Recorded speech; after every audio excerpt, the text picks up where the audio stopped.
বন্ধুরা, অবশেষে আমিও চলে আসলাম সিলেট সাদা পাথরে ঘুরতে। কি ভাবছেন?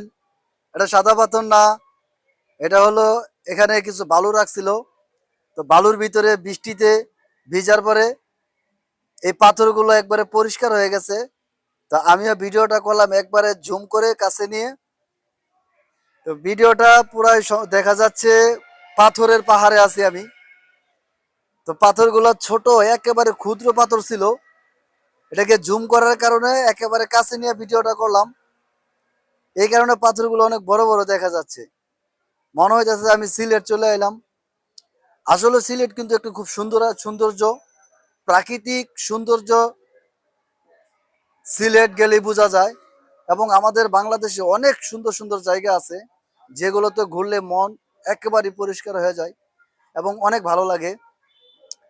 তো সিলেটে তো যাইতে পারলাম না, এই জন্য পাথরের ভিডিওটা করলাম। এখান থেকে সিলেটের কিছু পাথরের উপভোগ করলাম। তো ভিডিওটা আমি করলাম, কেমন হলো আপনাদের মাঝে আপনারা একটু জানাবেন। তো পাথরগুলো দেখতে কিন্তু খুবই ভালো লাগতেছিল এবং সাদা পাথর আছে, এখানে বিভিন্ন রঙের পাথর আছে। তো যাই হোক, তো আমি কিন্তু এরকম প্রায় সময় ভিডিও নিয়ে আসি গ্রামের প্রাকৃতিক দৃশ্য এবং বিভিন্ন নদী। এবং এই যে আজকের যে ভিডিওটা, পাথরের ভিডিওটা নিলাম। তো ভিডিওটা কেমন হলো অবশ্যই জানাইবেন। আর এরকম সুন্দর সুন্দর ভিডিও আপনারাও বানাবেন।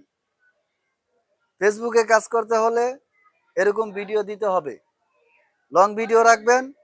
আমার প্রত্যেকটা লং ভিডিওতে আমি সবাইকে বলি যে লং ভিডিও রাখার চেষ্টা করবেন। তাতে কিন্তু আপনার এঙ্গেজমেন্ট, রিচ এবং সব কিছুই সবুজ থাকবে।